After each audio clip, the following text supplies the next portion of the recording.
Okay, hello everybody. Welcome to another month of Cook Along Kitchen. My name is Shannon Parks. I'm your on-site health coach and registered dietitian, coming to you with our monthly virtual cooking demonstration called Cook Along Kitchen. I am super excited for us to be here today. I am going to be making a low sodium, very quick and easy meal or side dish that you can incorporate into your healthy eating rotation. Today we're going to be making a quinoa and pear salad. So typically with a salad, we would think, oh, it's going to have a lot of leafy greens, and not quite the case with this salad today. Our base is actually going to be quinoa, and to that, we're going to be adding some produce. So we're going to add snow peas, we're going to add red bell peppers, we're going to add pears. I'm really excited to dive into this recipe with you all. In fact, let me grab my paper copy. I didn't realize I left it right behind. Here we are. Perfect. So, to save us some time and to save you from having to watch literally water boil, I went ahead and prepared the quinoa in advance. So for this recipe, if you were making it at home, you could totally buy the quinoa that's pre-cooked. You just steam it in the bag if that's of convenient nature for you. Just be mindful that a lot of those do have inflammatory seed oils added to them. If you can make quinoa on your stovetop at home, that's even better. It comes together in about 15 minutes. So you'll want to rinse and drain the quinoa very thoroughly, not only for cleanliness purposes, but because it also helps to reduce a bitter flavor with the quinoa. And then you add 1 cup of uncooked quinoa to 2 cups of water. You could also use broth if you were interested in that. And to be a sodium-free or sodium-reduced meal, you'd want to choose a salt-free broth. And so you do 1 cup of uncooked quinoa to 2 cups of water in a pan, bring it to a boil. Once it's boiling, reduce it to a simmer, cover, and cook for 15 to 20 minutes or until the water is absorbed. So I did that last night to save us some time. You can see that I have the quinoa cooked here. It does double in volume, just like rices do. So this is about 2 cups of cooked quinoa from 1 cup of uncooked. To that, as I had mentioned, we're going to add some things. So I've got snow peas here. I love snow peas, but for this recipe, it does call for steaming them lightly. So I went ahead and did that as well. One of the things that I wanted to mention with snow peas, if you don't trim your snow peas, they can get really like stringy and fibrous. And that I'm going to show you on the camera right here. It's this part, this kind of backbone of the snow pea. And so if you just take one end, and you can do this with a paring knife or with your hands, and you just peel that off, you see this little stringy part comes off. That is going to make it a much better mouth feel and much easier to chew. So if you're not doing that with your snow peas, there's a little tip for you. My kids much prefer when I do that with their snow peas because it's not stringy when they chew them. So we'll be adding some snow peas to it. It calls for 4 ounces. This is an 8 ounce package, so we're using half of the package. We've got a bell pepper here. I'm going to go ahead and dice this. We're going to use a 1/4 cup of diced bell pepper. And then I have Bosch pears here. The recipe does call for Asian pears, but those are not in season right now. You can alternate with Bosch pears, or you can even use a sweet apple in this recipe if you wanted to, like a Gala or a Honeycrisp apple. So we've got these here. I'm going to be peeling this and then dicing it as well. And then we'll make a little kind of a dressing, if you will. And it's going to be very simple. It's just some lemon juice, some sesame seed oil, a little bit of olive oil, and a tiny pinch of salt. And then that'll be our dressing for the salad. And to the dish, we will also add some healthy fats like these chopped pecans and some sesame seeds. So I'm very excited to get started on this recipe with you all. So let's go ahead and dive right in. Like I had said, you could prepare the quinoa in advance, like I did, but we're going to go ahead and add that quinoa to a large size bowl. I'm going to put all of that in there, and then I'm going to use my spatula here to just kind of break it up because it's been refrigerated. It's become a uniform in nature here. So let's go ahead and break that up and get it nice and fluffy again. And quinoa is one of those great foods because a lot of people don't realize it's actually a seed. And it cooks very similarly to a grain, but because it's a seed, it's naturally gluten-free. So if you are gluten sensitive or gluten intolerant, or perhaps even have a gluten allergy, you can freely eat quinoa and don't have to worry about it getting a gluten-free version like you might have to with other grains. I really love quinoa because it's also very high in fiber and high in protein. Quinoa, interestingly, is also rich in several vitamins and minerals. So, manganese, which is going to be responsible for metabolism, growth, and development. It's going to be high in phosphorus, which is imperative for bone health and tissue formation and maintenance. Copper, which is important for our heart health and heartbeat conduction, as well as thyroid health. And then folate, which is one of your B vitamins, particularly important for pregnant individuals as well as important for all individuals for cellular growth and function. So quinoa is really great. Tons of fiber in here as well. This recipe creates 6 portions, and one portion has 5 grams of fiber. A big part of that comes from the quinoa. All right, so we've got our quinoa in here. To that, next you would steam your snow peas. I've already done that, so I'm going to take them out of this little bowl, and then we're going to just segment them into 1/4 inch pieces or 1/2 inch pieces. So just a bite-sized piece. I'm cutting them into roughly thirds. And then we'll be adding this to the quinoa as well.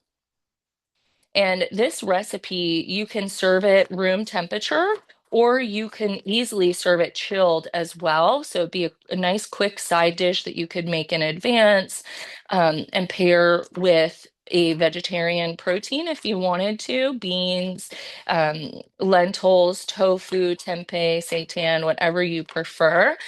Or you could serve it alongside a piece of grilled chicken or grilled fish. So it's a really versatile and enjoyable recipe here. And hopefully you'll each enjoy it if you choose to try it as well. I just love all of the different foods that come in here to bring a lot of different textures and flavors. So let's talk a little bit about the snow peas. Snow peas are also rich in a lot of different nutrients. So vitamin C, which might surprise you because they're not a yellow, red, or orange fruit or vegetable, but they are really rich in vitamin C, which we know is really important for immune function and also works as an antioxidant within the body. If you've ever come to Cook Along Kitchen before, you know I'm a big fan of antioxidants. They clear out the cellular damage. And so they clean up all the mess left behind by any environmental toxins or other foreign bodies that come into our body. They clean it all up. Snow peas are also rich in vitamin A, imperative for night vision, also imperative for skin health. They're rich in vitamin K, which is great for bone health, thyroid health, and imperative for blood clotting. And then lastly, they are rich in folate, which we talked about is one of those B vitamins that's imperative for pregnant individuals. We're going to move on to chopping up our bell pepper. Now, I only need a 1/4 cup of this. I'm going to set aside all of my ends and pieces, and those will go into a composting bin that I have at home for my garden. Or I know that there are local composting programs. I believe even City of Dunedin just announced that they're going to be doing a composting program where you can bring your food waste in and they'll compost it for you. So tons of things like that popping up across the county. If you keep your eyes and ears peeled, no pun intended, because we'll be peeling some pears here soon. But I'm just removing the seeds and the ribs from this pepper. Those are the more fibrous parts that are harder for us to digest. And then I'm going to cut this lengthwise into some stick-like shapes, and we're going to dice it as uniformly as we can get. And I'm only going to dice about a half of this bell pepper because we only need a 1/4 cup for the recipe. Now, I did mention that our red, yellow, and orange fruits and vegetables are going to be rich in vitamin C. So we're looking at you. This bell pepper, right? It's going to be rich in vitamin C, so tons more antioxidants. I know so many people are sick right now. We could use all of the immune system boosting that we can get. So, a quarter cup of bell pepper is going in. The other thing about bell peppers is they're surprisingly high in fiber, vitamin K, and manganese. So, tons of nutrients in bell peppers. I'm telling you guys, food really is medicine for our body. It provides all of the vitamins, minerals, and nutrients that we need to live healthy, functional, long lives. So we've got our snow peas in there. We've got our bell pepper in there. To that, now we're going to chop a quarter cup or so of pecans or pecans, depends on where you hail from. I'm not sure which part of the country is pecan or pecan. I think the South is more pecan, but who knows? So I'm going to give these a rough chop here. They're going to give us a really nice crunch, but pecans are also surprisingly high in fiber. They're also really rich in good fat, so vitamin E, and monounsaturated fat, which is the healthier kind of fat. So they give us a little protein, a little dietary fat, some nutrients as far as vitamins and minerals go, and some fiber. Nuts and seeds are one of those foods that I tell people the more you eat them, the better for you, especially if you can tolerate them. Feel free to incorporate them in your diet. I encourage a lot of my patients to follow the GBOMS acronym: greens, beans, onions, mushrooms, berries, and seeds. And so those foods, those, what is that, 5 foods are foods that if we eat those every day, they're really acting medicinally within our body. So again, that's greens, beans, greens, beans, onions, mushrooms, berries, and seeds. If you say that 20 times fast, you might be better remembering it than I am. Okay, so we've got our pecans in here. We've got our snow peas. We've got our bell peppers. Let's keep going. We're going to add some sesame seeds into this. Now, I've got white sesame seeds here. Again, really rich in healthy fats. That's going to help to regulate healthy cholesterol levels as well as heart health. We love that. Really rich in B vitamins as well as calcium, which helps with bone health and muscle development. Magnesium, copper, manganese, iron, and zinc. Tons of various nutrients in there.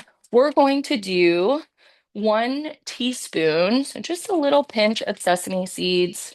And this is a half teaspoon measure, so I'm going to use 2 little scoops here. And again, just healthy fats here, giving us a little bit more texture to the dish as well.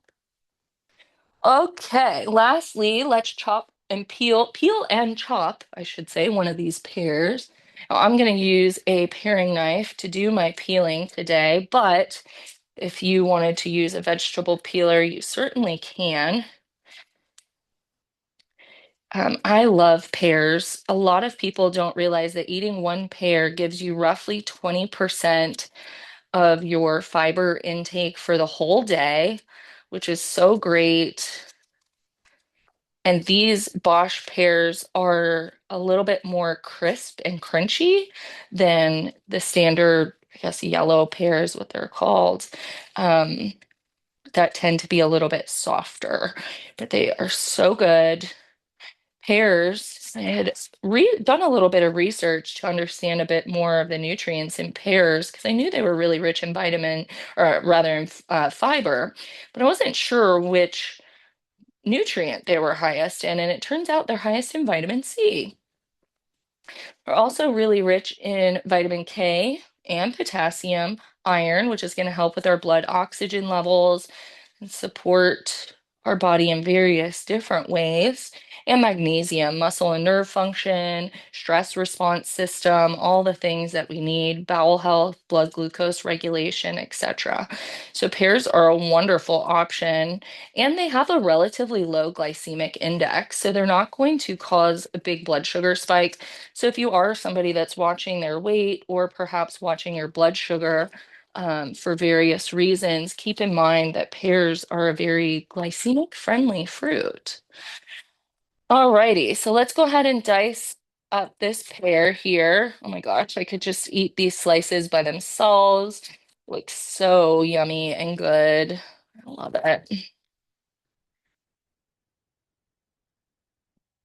So we're just going for like a 1/2 inch dice or so. I want it to be about the same size as my pecan pieces so that we get a little bit of uniformity when it comes to the bite. We're just getting about 1/2 inch dice on this. And once I've gotten this dice, I'm going to go ahead and fold all of the salad ingredients together. And a trick about pears too, if you do prepare this in advance, you can submerge them in water and they will not brown right away. And then you just drain them from the water when you're ready to use them. So if this is something you wanted to prepare in advance, let's say to take to an event or to perhaps have later in the evening when you get home from work, you could certainly dice up your pears and then just keep them submerged in water until you get to assemble the recipe in incomplete. So it's a nice little tip.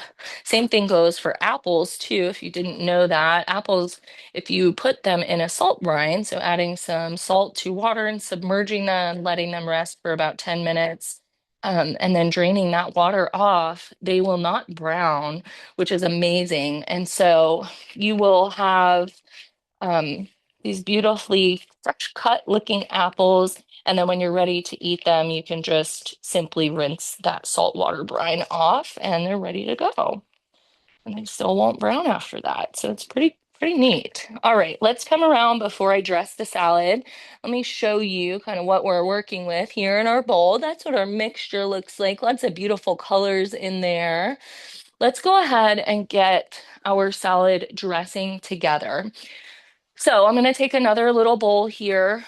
To that, I'm going to add the juice of about a half of a lemon. I like to roll the lemon under my palm first, or lime, whatever fruit I'm trying to get some juice out of before I cut into it. That's going to loosen up some of the juice that's trapped inside. There we go, beautiful. I'm going to squeeze that right into the bowl here. And I like to add the lemon first in case there's any sneaky seeds that want to get in there. We can fish those out before I assemble the rest. Okay, so we've got our lemon juice in here. I'm going to add to that a tablespoon of olive oil. This is extra virgin olive oil, cold pressed. Now I have a 1/2 tablespoon measure here, so I'm going to use 2 to make a tablespoon. And this is just a really simple, quick, easy dressing for the salad. So we've got that in there. I'm going to add a teaspoon of sesame oil. And sesame oil is a non-inflammatory oil. It's really great for us. Tons of healthy fats in there. Very similar to our sesame seed. All right, so we've got the lemon juice, olive oil, sesame oil, and then I'm going to add just a 1/4 teaspoon here of salt. And that leads me to talking about the difference between salt and sodium. A lot of people don't realize that there's a difference, but there is. Sodium is a very important and critical nutrient in our diet. It's an electrolyte. It's needed for many of our body functions, including fluid regulation, blood pressure control, muscle function. It's also going to help all of our nerve conduction too. So salt or sodium itself is really important. Salt is sodium molecule tied with a chloride molecule. It's roughly 40% sodium, 20%, or I'm sorry, 60% chloride. So sodium chloride, that's going to be like your table salt, your sea salt, your Himalayan salt, etc. The other thing that a lot of people don't know about salt and sodium is that the various types of salt, so like I was saying, your sea salt, your kosher salt, your flake salt, your Himalayan salt, all of those have varying levels of sodium in them. And the reason for that is the particle size. So, table salt, that really fine salt that you might see when you go to a restaurant or you might have on your dinner table at home, that's about 2,300 milligrams of sodium per teaspoon. Okay, so that's going to be one of the higher ones because it has the smallest particle size. From there, we have kosher salt, a little bit bigger of a crystal size than your table salt. That's roughly 1,100 to 1,700 milligrams per teaspoon, so milligrams of sodium per teaspoon. Sea salt, which is what I use in my home, I use iodized sea salt, and that's what we have here as well. Sea salt is anywhere between 1,800 and 2,000 milligrams of sodium per teaspoon. And lastly, flake salt. Flake salt is going to be the lowest in sodium because of the large particle size. And that's going to be 1,200 to 1,800 milligrams per teaspoon.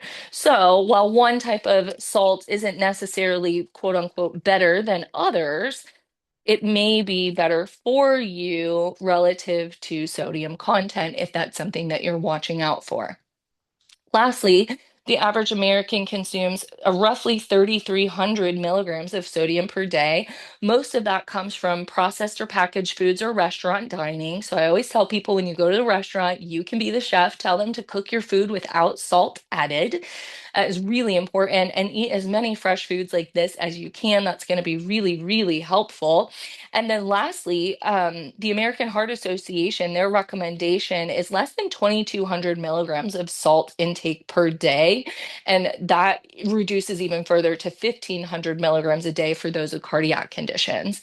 So I've got our dressing mixed up here. I'm going to pour it over top of our salad, scrape out all the yummy goodness, and then just give this a toss just to coat everything. Now, if you wanted to, you could let this meld for about 15 minutes, let all the flavors combine. That quinoa is going to soak up some of that yummy lemon sesame dressing.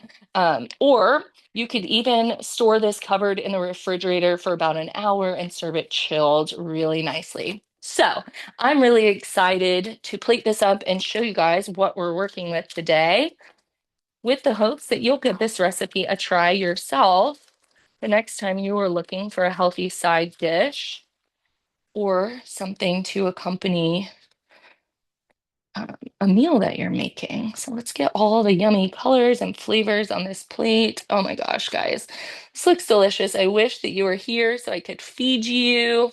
Let's bring it around so you can see the fruits of our labor. There we go. Beautiful. Look at that. All right, my friends, that wraps up another episode of Cook Along Kitchen. Thank you so much for joining me for sodium-free meals or reduced sodium meals. This meal, as prepared, has only 100 milligrams of sodium, so that'll help anybody on any dietary type. It also has 5 grams of fiber, no cholesterol, 5 grams of protein, and I believe it was 26 grams of carbohydrates. So really healthy, heart healthy, waistline healthy recipe here. It's going to help you with your blood sugar and give you tons of nutrients. Check it out, and I can't wait to see you again soon. Hey Shannon, may I ask a Yes, question? of course. So I don't know if I missed it, but would there be a reason why we wouldn't want to leave the peel on the pear if we don't mind You eating pear certainly peel? could. Yeah, you Okay, certainly could. I don't see a reason why not. As long as it's not too thick-skinned, yeah, it would be fine. okay, thanks. Yeah, absolutely. Any other questions? Okay. I will send out the recipe and the recording later today, and I hope you put it to the test and let me know how it is. I'll see you next time.